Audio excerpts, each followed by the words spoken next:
Halo para trader, kembali lagi di analisa harian kita untuk minggu depan. Analisa mingguan lebih tepatnya tanggal 24 sampai 28 nanti ya. Yang saat ini kita record Sabtu. Penutupan ternyata di 40.65 dan berada di area sideways ternyata. Seharusnya kita counter trend. Kemarin malah kita pengen follow the trend, malah nggak bener ya. Seharusnya counter the trend kita.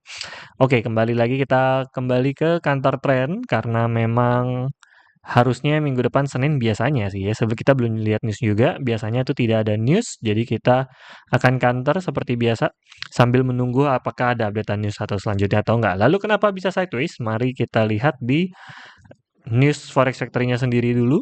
Di hari Kamis kemarin terakhir yang paling ditunggu kan NFP ya. NFP udah jelas banget, ini udah tinggi banget ya, meledak, dan seharusnya gold turun drastis karena ini bagus untuk USD ya. Seharusnya drop, tapi average hourly-nya juga, unemployment rate-nya juga ternyata merah. Jadinya balance. Makanya hari Jumat juga sama yang dinanti-nanti. Manufacturing PMI ternyata juga balance. Ya, yang satu merah, yang satu hijau. Jadinya imbang. Sorry, di bawahnya. Ya, ini merah ini kan 52 ya. Forecast ya, ini 51,9. Sebenarnya merah turun ya. Previously juga 52,5, seharusnya 52, 51 ini juga seharusnya merah walaupun dikit saja pergerakannya, maka harusnya memang gold turun ke bawah secara logika karena ini big news-nya adalah yang paling penting ini kayak NFP ini yang paling penting nih ya, sama flash service juga ini seharusnya cukup jauh ya perbedaannya 0,04 ya, 0,1 ini. Nah, seharusnya tuh turun ke bawah tapi tertahan sepertinya ya. Lalu kita sambilan lihat deh ya Faris Factory ya, tanggung. Senin bank libur Jepang, Selasa core PPI ya, bukan CPI ya, PPI, tapi ini juga gede. Ini juga paling dinanti-nanti, akhirnya sudah tidak ada shutdown lagi dari US, jadi akan bergerak drastis. Wah, ini lebih ke follow the trend sih. Senin bisa jadi tanda-tanda nih, tapi bang libur, pagi masih bisa counter. Malam mungkin udah boleh follow. Ya. Rabu, CPE, PCE, di jam 9-an, setengah 9 yang Clement Rate, seperti biasa, prelim, GDP, Kamis nggak ada, Jumat, GDP oke, hari Rabu ya, penentuannya Selasa Rabu, malahan di minggu depan nanti. Oke, mari kita lihat kalau begitu kembali ke chart. Di sini, chartnya, seharusnya kita masih counter trend seperti biasa sambil menunggu di hari Selasa atau di Senin malam. Untuk dari pagi sampai sorenya mungkin boleh follow-follow tipis ya, kalau mau, tapi lebih aman untuk counter, mungkin lebih aman lagi untuk counter di daerah lebih bawahnya lagi. Feeling gua masih turun ke bawah, masih lanjut karena US sudah buka. Secara logika berpikirnya adalah begitu US buka shutdown-nya, berarti orang-orang bisa kembali invest di pasar sahamnya US. Atau orang-orang bisa menukarkan kembali uang-uangnya di sana atau pergi ke sana lagi. Dan yang singkatnya adalah seharusnya US indeksnya sebagai USD menguat. Nah, kalau dia menguat, maka gold seharusnya turun ke bawah. Mungkin support terkuatnya di 3.900 untuk minggu depan.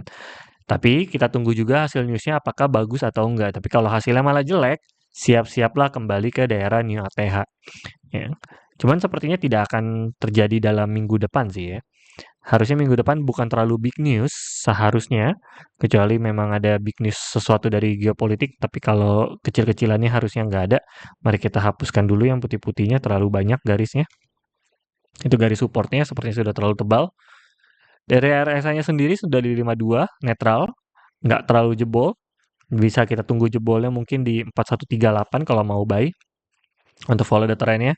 Lalu untuk sell-nya mungkin di 3985 ya. Untuk bisa follow the trend turun ke bawah yang bisa menjemput sampai ke daerah 39-an. Ini yang terakhir nih ya. Ekornya dari 3922 juga udah cukup kuat sih. Udah bisa ngekanter sih. Di atasnya juga sama ya.